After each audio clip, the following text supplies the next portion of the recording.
Hello and a very warm welcome to all of you. It is a special edition of Game On because we will be talking about the big breaking news coming from Kandy, from Sri Lanka, where India's chief selector, Ajit Agarkar, along with Indian captain Rohit Sharma, they announced the World Cup squad, which starts in India next month from the 5th of October. That's the big breaking news. We're going to be talking about who are the players who've been left out, the players who've been selected. Joining me here on the show is Chetan Narula, senior journalist, writer. Jamie Alter also joins us here on the show. But before I go to both Chetan and Jamie, let's first straight away tell you that 15-man squad, that 15-member squad has KL Rahul in it. If you all were wondering whether he's fit, he has been declared fit. His name is there in the squad.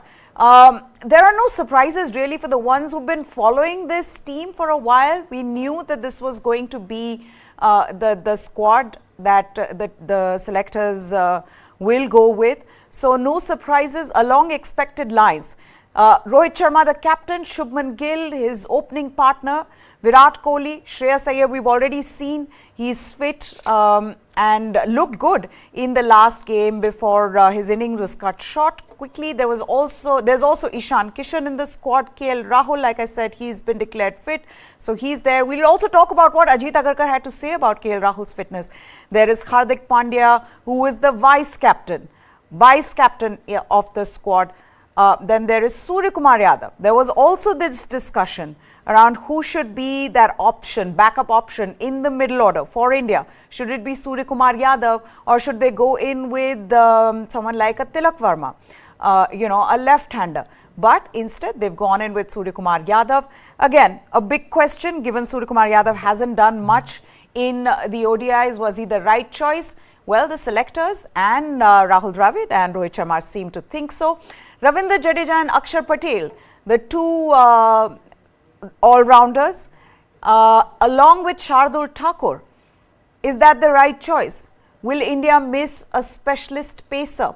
That's another question that we are going to put to Jamie and to Chetan. But for now, this is the squad. Let's put the squad. Let's put the squad for a second. Let all our viewers who are joining us just take a look before I come to Jamie and Chetan. And the pacers again, what we were expecting. There is Jasprit Bumrah coming back from his injury. He did well, looked fit in that Ireland series. Then there is Mohammad Shami, Mohammad Siraj, and the specialist spinner in Kuldeep Yadav. There were also talks about whether Ravichandran Ashwin should have been someone who should have come in, maybe in place of Akshar Patel, who's similar to Ravindra Jadeja. Chetan's going to tell us more about that from his well-placed sources. But it seemed like in the end, this is the 15-member squad that Ajit Agarkar, Rohit Sharma, Rahul Dravid went with. Now, first of all, I think kudos to the team management and to BCCI for making sure that this is a trend now where press conferences are held and you're announcing the squad so that we get an understanding of what has gone behind the team selection. So, for starter, that's a good thing. Chetan, Jamie, your first reaction to this squad. Let me start with Chetan and with Jamie. Along expected lines, Chetan, anything you thought which was, or any of the players you thought they wouldn't have been in this squad? Hello, Meha. No, I think this was an absolutely expected 15. Even before the Asia Cup, Ajit Agarkar said as much. This is what they were going to go forward with. Unless there were injuries or fitness setbacks, this was never going to change. This is what they have been doing for the last 6 months. All the experimentation aside, all the weird things that they have done not making sense, put all of that aside. This is what they've been focusing on. And with KL Rahul proving his fitness, and he talked about it, that he's been batting and keeping in the NCA, has had a long workout over the last 2-3 days. It was never going to be a surprise. KL Rahul walks in into that World Cup squad. They have been going with this strategy since February 2020 in New Zealand, with him keeping wickets, batting at number 5. Although Ishan Kishan is a strong contender for that number 5 now, but that's just an intra-squad rivalry. But there is absolutely no surprise with this 15. Whether they'll win the World Cup, that's a separate question. Okay, we're not going to get into that just yet, but this squad, it looks like a well-balanced squad though, Jamie. Though I think we need to have a talk about Shardul Thakur, especially in the way he bowled yesterday against Nepal. And you wonder whether, in trying to get that depth in that squad, is our bowling then, is that balance sort of, does that go awry? Because that's what seemed to have happened yesterday as well, right? Correct. I mean, Shardul Thakur, I don't think he's anyone's favorite cricketer going around, and very few people will actually back him for sustained success. To a certain level, it's a valid argument, but again, he's not a bowler who's going to run through, right? But he does have a knack of getting wickets. Yes, you mentioned depth. It is in the search of that depth that I think they've had to lock in Shardul Thakur some time ago. In regards to yesterday's match, I think he's also not played for a while, maybe a bit of rustiness. You have to sort of assess the inclusion of Shardul Thakur and as well as Akshar Patel against what were the other options, right? I would have liked to have a much faster bowler, but again, who would that much faster bowler be? Umran Malik has been given ample chances. He's not done enough to hold down a place, right? There's no really quick tearaway bowler in this squad. There's also no real quick tearaway bowler in the domestic circuit apart from Umran Malik. And when he's not doing the job he's given the chances for, then you're not going to pick him, right? So they've come to Shardul through that process of elimination and the fact that he is a wicket taker and he also bats. Are you going to see Shardul Thakur play every World Cup match? Unlikely. But he will play more World Cup matches, I think, than Akshar Patel right now. Coming to Akshar Patel, yes, he's a like-for-like replacement for what Jadeja provides. And I think we've discussed this. We probably would have wanted to see someone like a Washington Sundar. Barring that, I mean, it's very, very, very along expected lines. I'm not saying that I'm shocked that Akshar and Shardul are there. We all knew they were there. They were going to be there. But beyond that, I think every man sort of picks himself in the squad. We had this conversation even before the this squad announcement. We had this conversation when Asia Cup squad was announced, Chetan, and not having any off spinners in the squad. And that time, like today, the name of Ashwin as well as Washington Sundar, that those two names came up. How big a problem could that turn out to be for India, and why would they not even consider someone like a Washington Sundar or Ashwin, just for the variety that they bring? It kind of beats me because the logic regarding Washington Sundar, from what I've heard, is, and this is straight from the horse's mouth. So from what I've heard is that Washington Sundar hasn't played a lot of cricket. He's been very injury prone, not been consistent when given the chances, which is probably not right in terms of the consistency bit, because I think if he's fit, he walks into any Indian white ball 11. Absolutely does. Can bowl in the power play, is a finger spinner, off spinner, bats left-handed, can score some big runs, score some really big hits at number 7 or 8. So maybe the fielding is a bit suspect, but again, that can be improved. And, so for me, he walks into any white ball Indian 11 if he stays fit for a consistent period of time. So that's probably one of the reasons that, his fitness is always in doubt. He breaks down in the middle of a tournament, breaks down in the middle of a tour. You probably don't want that because you're going into this World Cup with a particular balance. You don't want to disturb that balance when you go into the World Cup. So that could be one reason, because if he's not played a lot of cricket because of injury, I think the same can be said of Shreyas Iyer, same can be said of KL Rahul, same can be said of Jasprit Bumrah. But Sundar was never really in the part of their plans even before that. So that rules him out. With Ashwin, again, like Jamie said, then it comes down to comparison. Ashwin, yes, an off spinner, but does he give you good fielding? No. Does he give you good batting? I mean, Akshar Patel is definitely a better batsman than Ravichandran Ashwin. So in those regards, in that particular process of elimination, Ashwin goes out. Having said that, I don't understand why they're picking 3 spinners, all of them left-handed. I don't know why they're picking Jadeja and Akshar both in the same playing 11. How many times are you going to see Akshar and Jadeja playing in the same playing 11? I just don't see that happening. And if Akshar is a backup for Jadeja, you don't need a backup in the 15-man squad. So I fear that Akshar Patel could actually become a passenger of this World Cup squad, because Shardul Thakur is going to play a majority of the games. He's going to play against all the front running sides, all of them, because you need the third pacer. He gives you the third pacer partnership with Hardik Pandya, as we have seen already in this Asia Cup. This selection of Akshar Patel is the one that's doubtful for me. But again, they have not really done anything about that in the last 6 months. That's why there's no surprise. Jamie, your thoughts on having an off spinner in the squad, or not having, or one? Yeah, no, exactly. I would agree that Washington Sundar has stats wise. I'm gonna add the test format as well. He won't walk in as long as Ashwin, Jadeja, and Akshar are around. But he is like a perfect fit to my mind in all three of the formats because he's a handy bowler. He's an even better batsman. And he's got that knack.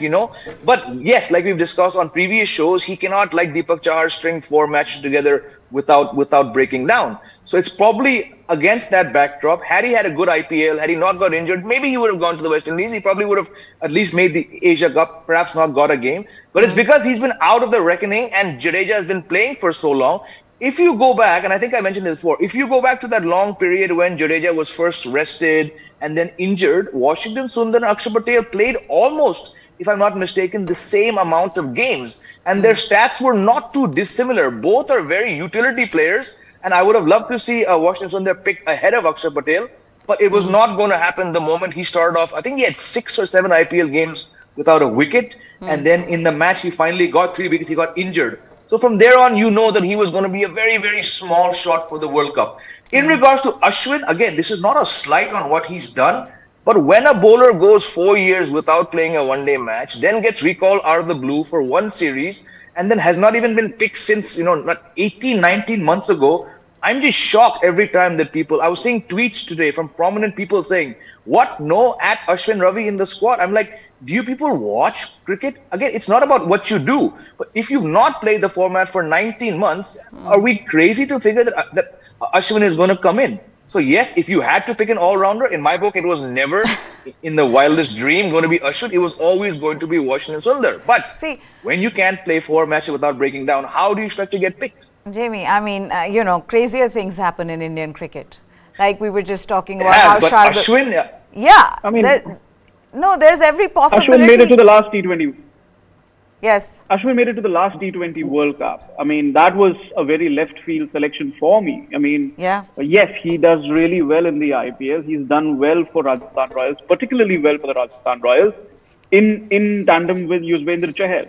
But to pick Ravichandran Ashwin for a T20 World Cup, yes, he showed that presence of mind against Pakistan, but that was just one run. I mean, he didn't do anything of note after that. He didn't bring that particular all-round balance to the side. So it was not beyond the wildest dreams. For me, it was never a selection. But this is what I heard, that if at all they went the offy direction, they would have actually gone with Ashwin and not with Washington Sundar. Wow. Also, Mohammad Shami, Jamie, I mean, I know that you would have liked Prasidh Krishna there because of how well he has done in ODIs, but he unfortunately is not part of the squad, and they've obviously preferred Mohammad Shami. And I also understand where they're coming from, because Mohammad Shami does provide you that option, a wicket-taking option with the new ball, which probably they will not trust Prasidh Krishna with. As good as Jasprit Bumrah is, I would think that that's something that they are looking to do. Something that probably what Shaheen Afridi does for Pakistan.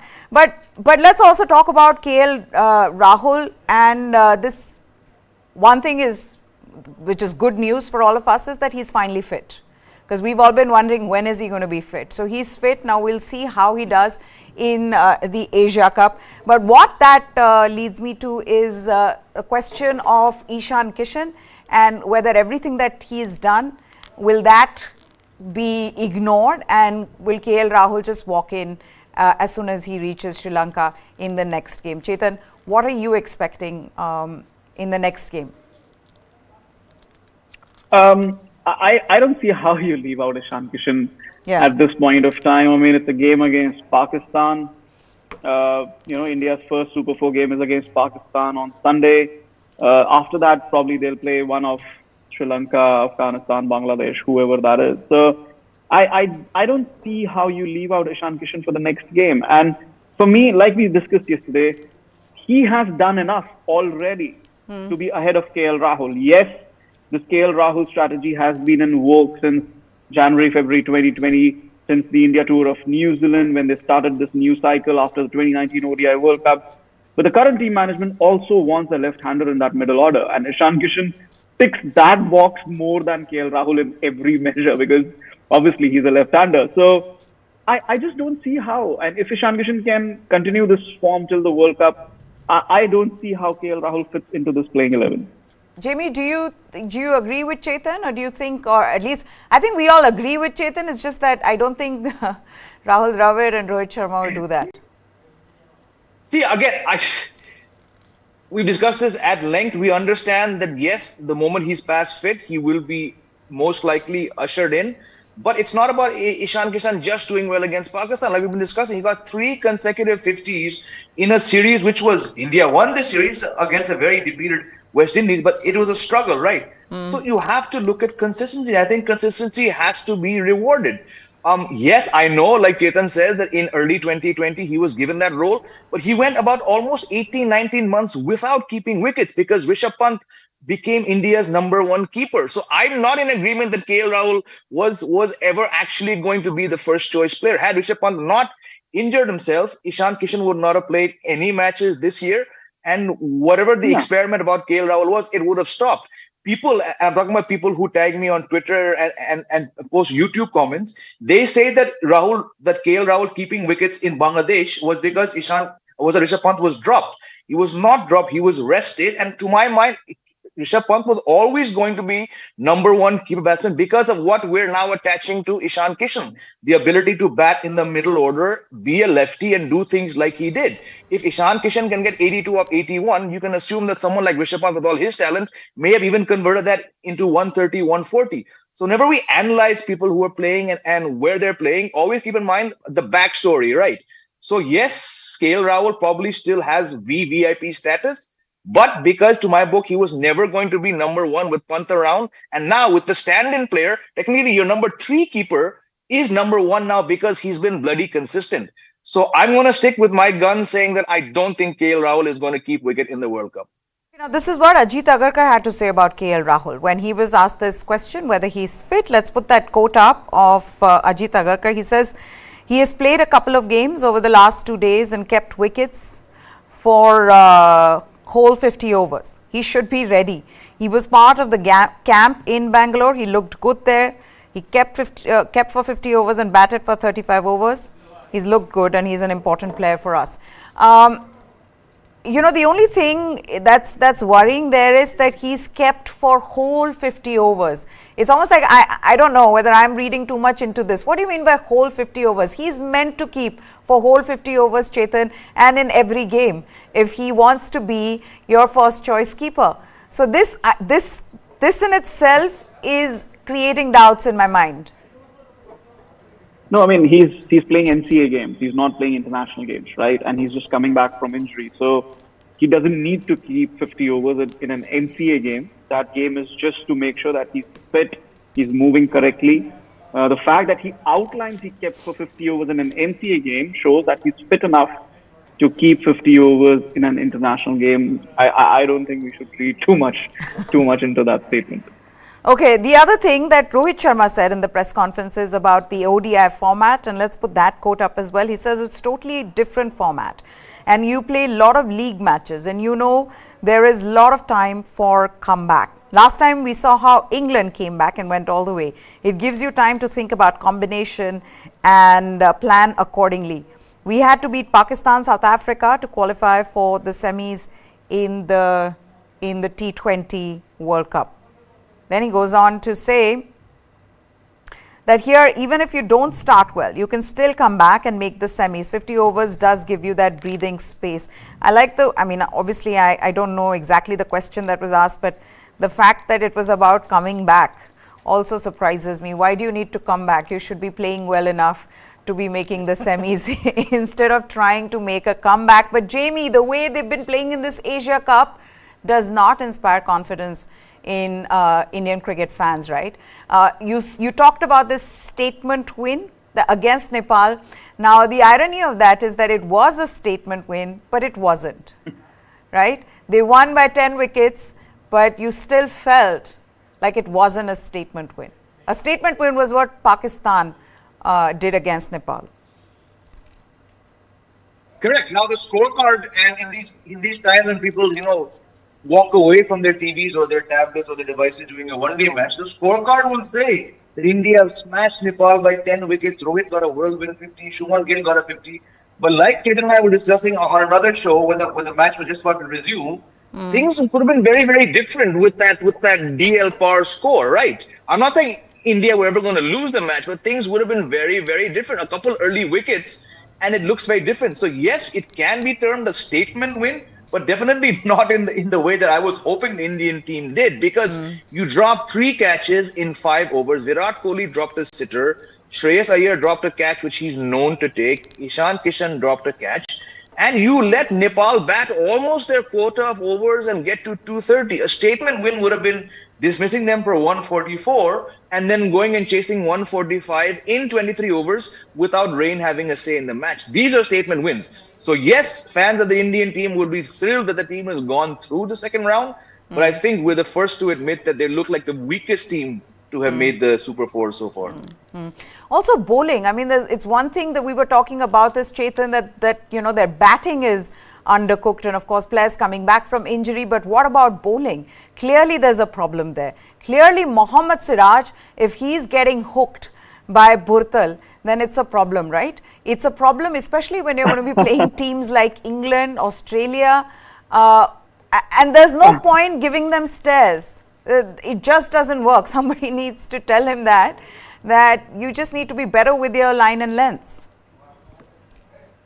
I use the word undercooked for the Indian batting, for the Indian bowling after seeing them yesterday. I need to come up with absolutely an altogether new term. I need to invent something new for the dictionary.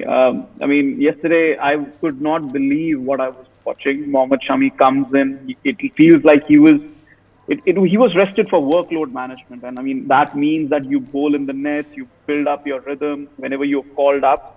Not the same workload as an international tour or international season, but build yourself up. It seemed like he was living in the Maldives for the last 2 months. Same with Mohammad Siraj. He had gone off on holiday. No rhythm, no workout, no nothing. It just seemed like they're just coming off, just got off their beds and started bowling. No rhythm whatsoever. And then started bowling short on a pitch which was actually better suited for batsmen, thanks to all the rain. And they were getting hooked and pulled all the time. And then the first change bowler comes in, Hardik Pandya. He bowls short, he gets pulled. Then the second change fast bowler comes in, Shardul Thakur. He bowls short and he gets pulled. The problem is not bowling short, because that can at times be a mode of dismissal or a strategic call.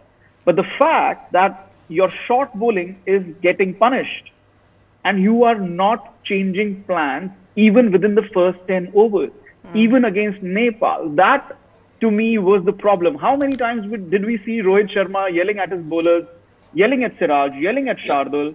Probably not as much as his vice captain or Shami, but he did shout to both Siraj and Shardul that you need to pitch it up. And I don't know, after seeing it yesterday, I am scared, because Australia is not going to leave your bowling alone. You're not going to be able to restrict Australia to 230. You're not going to be able to restrict England to 230. Pakistan, New Zealand, South Africa, that's 5 frontline teams. They're going to murder this bowling attack if they continue bowling like that. The only thing I can say positive was this was them bowling together for the first time in a long, long while. But there was lack of intensity, lack of focus. I just could not believe what I was watching today. Because Jamie, even against a team like Nepal, and Rohit Sharma had spoken about it, that we don't believe in complacency. It could be any team. They just didn't have the game face on. You just felt that it wasn't there. And which was surprising. And Rohit Sharma himself talked about it. What was also interesting was when Rohit Sharma spoke about how he was nervous when he came in. So let's put that quote up. After the win against Nepal, Rohit Sharma, the captain, goes on to say, we haven't been at our best, but a few guys are coming out after months out of the game. Once we move ahead in the Super Force, there is no room for complacency. First game under pressure, Hardik and Ishan got us into good position. Today our bowling was okay, but fielding was below par. Then he also goes on to talk about his struggle. He says, to start with, there were some nerves. But once I got my eye in, I wanted to cash in and get my team home.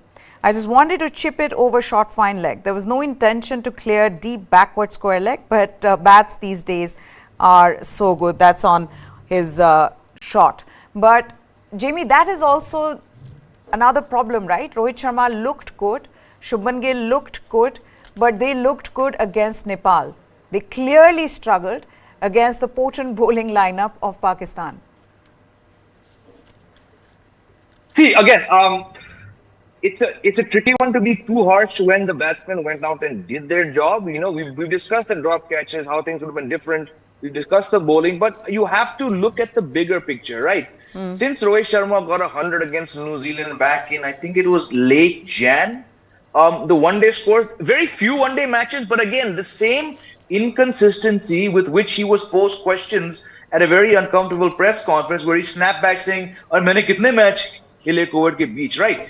It's because he went, since he got that 100 and before yesterday's, whatever he got 70 odd not out, there was 30, 11, 12, you know. So it was an inconsistent run. When you add on top of that inconsistent one-day run, a very lean IPL, a very average test run, and then a very poor run in the West Indies, it does lead to us painting an impression or painting a picture of someone who's struggling, right? So while getting a not out 50 looks very, very good, it's not like Rohit Sharma is suddenly the Rohit Sharma that he spoke about recently. It's not the Rohit Sharma which is going to put fears in the minds of many opposition bowlers, not just on Sunday when India meet Pakistan again, but in the World Cup, right? Because people who know cricket, who observe and who do analysis of opposition teams will know that Rohit Sharma's white ball form since Jan has been very up and down, very checkered, right? In regards to Shubman Gill, same thing. Shubman Gill, after 6 innings, had like 600 and something runs. But since then, IPL, before and after, he struggled. Like Chetan said, there's a very, very valid theory going around that beyond flat tracks and bouncy wickets, he's going to struggle on two-paced wickets, right? And for me, Shubman Gill being reduced to just a spectator in scoring 10 of 32 balls against that fantastic pace attack, what does getting 67 not out against Nepal do? Confidence, yes, it gives you something. But it's not like these two knocks last night against 15th ranked Nepal has transformed this team into an Asia Cup winning side or a team, like Chetan said, that's going to pose a threat to the real contenders, the Australia, England, Pakistan, maybe even New Zealand, now that Kane Williamson is back. So good win, a statement win, but there's too many worries. I'm even going to add on Virat Kohli, whose last important one-day knock, I know he got a 54 against Australia, his last impactful knock also came in January. Since then, he's played 4 ODIs, he's only batted in 1. So there's just too many batting problems leading into another crunch match in 5 days time from now. Yeah, which is the problem, right? I mean, the thing is that this is almost the same team that is going to be playing the World Cup. And that's where the problem lies, right? Because this is almost the same team that will be there. KL Rahul might come in. Of course, Jasprit Bumrah will come in. But yes, so against Nepal, if you are bowling like that, what happens against some of the better teams? Right now, Chetan, hand on your heart, you'd say this team doesn't look good enough to win the Asia Cup. And it's the same team. How are they going to win the World Cup?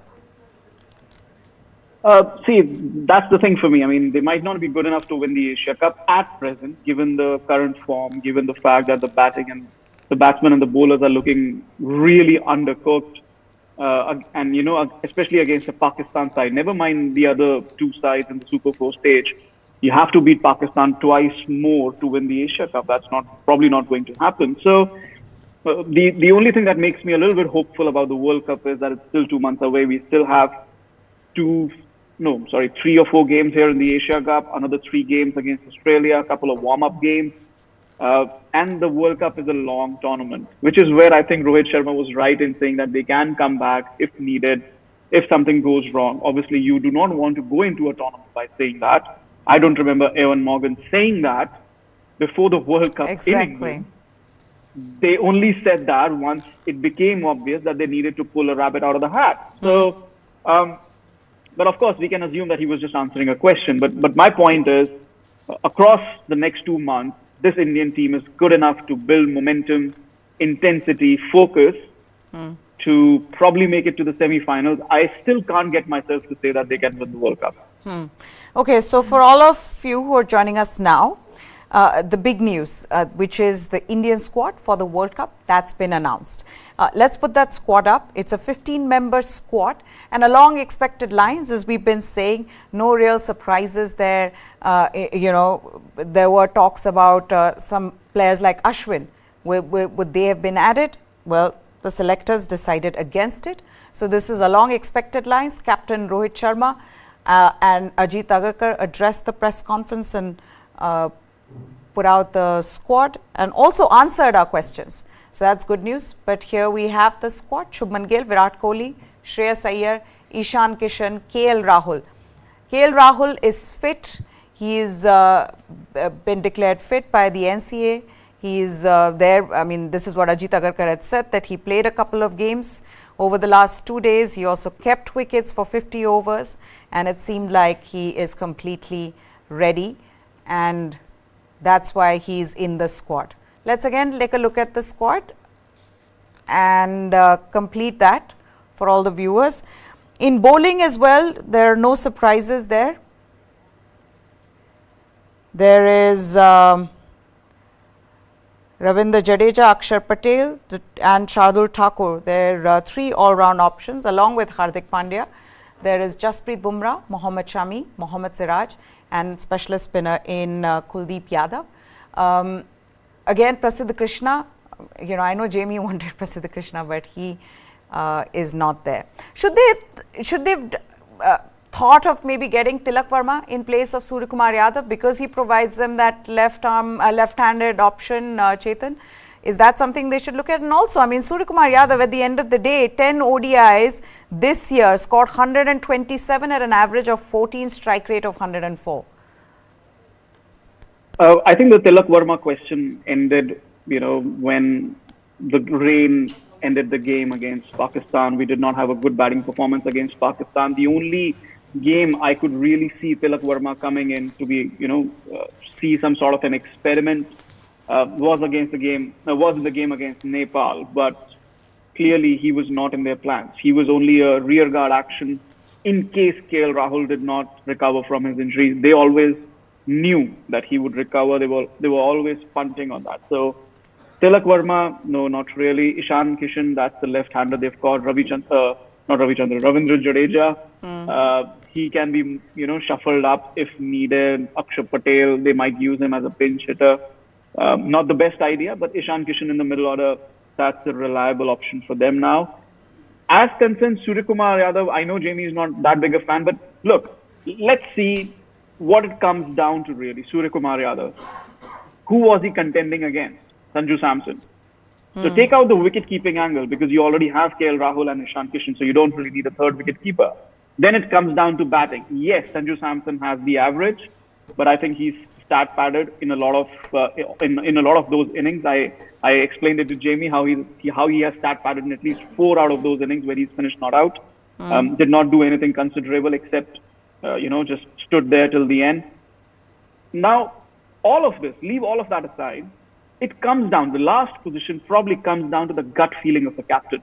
The captain has the right to back a player he feels can do more for him on the day that he gets going. And Suryakumar Yadav, on the day he gets going, 9.9 out of 10 times, everybody will choose Suryakumar Yadav over Sanju Samson. And I think that is what it came down to. You did not need a third wicket keeper.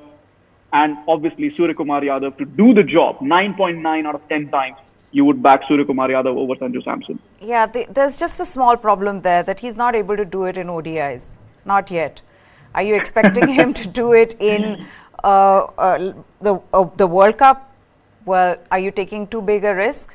I mean, I know he's your backup option, Jamie, but nevertheless, you never know with injuries would you have possibly looked at Sanju Samson or Tilak Verma in place of Suryakumar Yadav, or you agree with the selectors?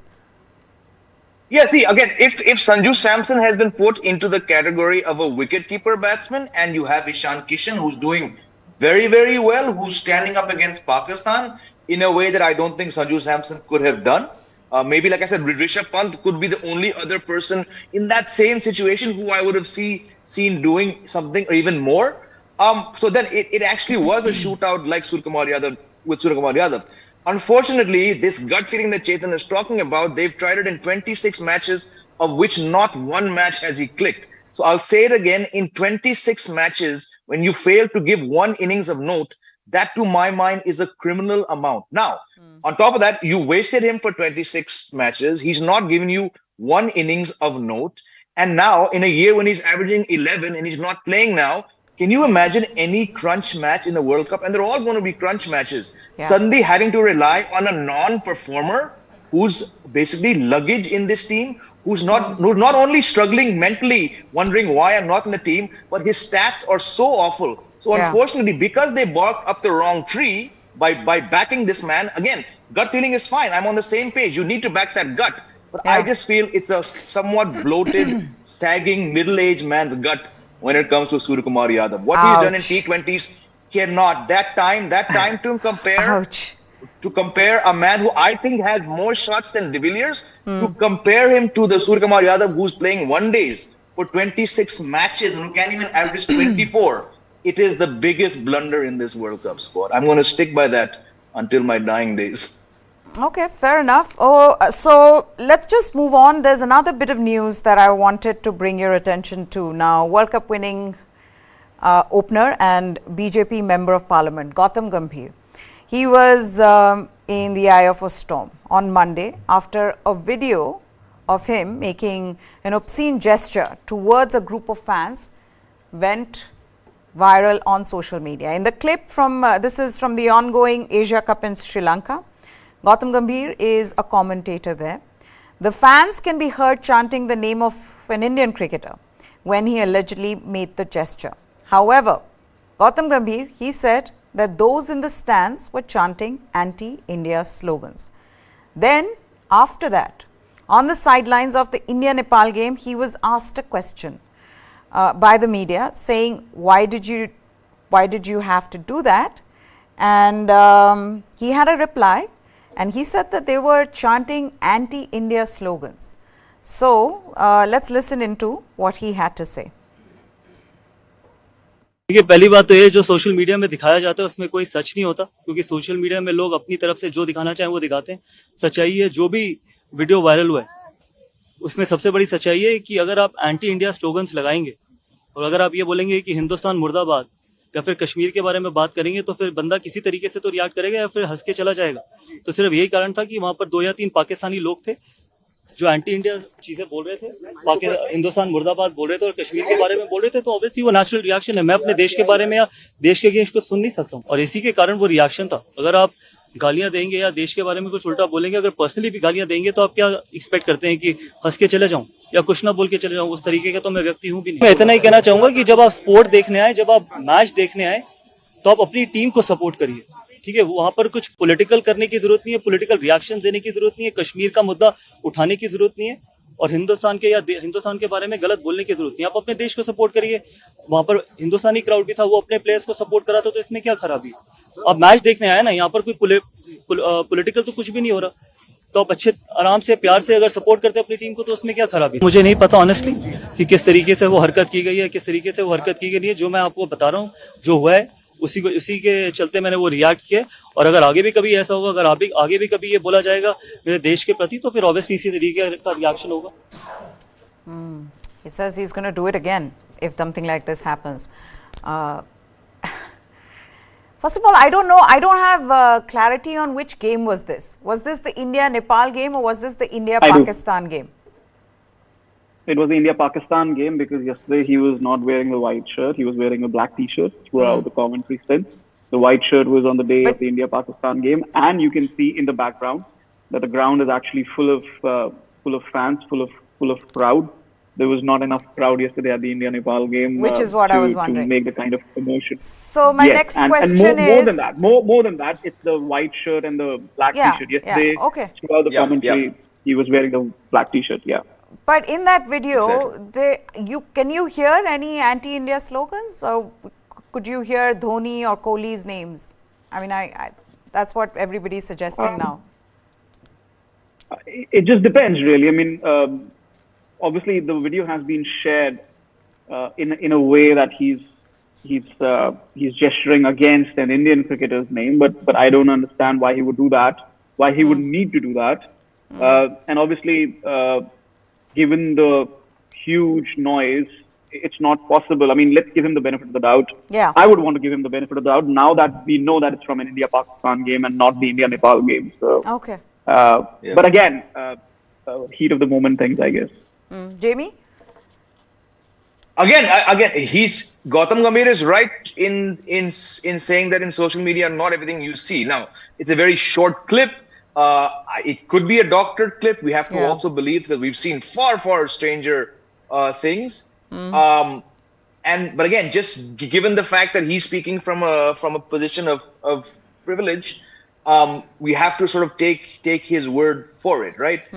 If you hear the clip and it's 12-15 seconds, to me it's Kohli, and we all know where that would have come from, because it was in his role as mentor of an IPL franchise that things got very ugly between a match between his franchise and Virat Kohli's franchise. Yeah. So if I were to just take it on face value of what I'm seeing, it would seem like some idiots want to rile him up based on, and there are plenty of idiots who are Virat Kohli bucks. Let's not ignore that, right? So on the basis of that video, we don't hear anything anti-India with Kashmir. It's not to say it didn't happen. Why would Gambhir raise the middle finger to Kohli chants? Anyone's guess. So yeah, I think in this case you just have to go with him. He's also had his own set of skirmishes, right, with Pakistani players. Absolutely. And I mean, and a couple of days ago, I think he'd also Exactly. spoken about how he does not believe in this camaraderie between Indian and Pakistani players. And of course, he's a member of parliament from the ruling party. So there are a lot of those things as well. Okay, I'm completely out of time. Just as we wrap this up, your last thoughts on India winning the World Cup, Jamie? Again, because I've made this statement so many times, I cannot say that, I have changed my colors. I'll say it again. I've been very vocally open about, India to aankh band karke World Cup semi-finals tak pahunch jayegi. But after watching them in this Asia Cup, I'm not as confident. I think the squad is probably, barring one player, as good as possible they could have picked, unless things take a dramatic turn like they did in 2003, as we discussed. India went to the 2015 in a shambolic form. They got to the semi-finals in 15. They stormed to the finals in 2003. Anything is possible because there are enough matches to try and get things together. But if you were to ask me, are they making the semi-finals in this current form with this current squad? I would have to change my track and say no. Chetan, that's the squad. What are your hopes from it? As of today, I don't think they'll win the World Cup. I have been saying that for the last 2-3 months as well. But being an Indian cricket fan, obviously you would want to cheer for them winning the World Cup at home. As of today, semi-final would be a great finish. But it's going to be a tough road getting to the semi-final as well. Which is my thing. I think once you reach the semi-finals, then it's anyone's World Cup, right? On that day, who plays better? But will they get to the semi-finals? That's also a big question. Okay, guys, thank you so much for taking the time out to join us here on this special. That's it on this edition of Game On. News 9 Live is what you need to subscribe to for all the latest. For now, goodbye. Thanks for watching.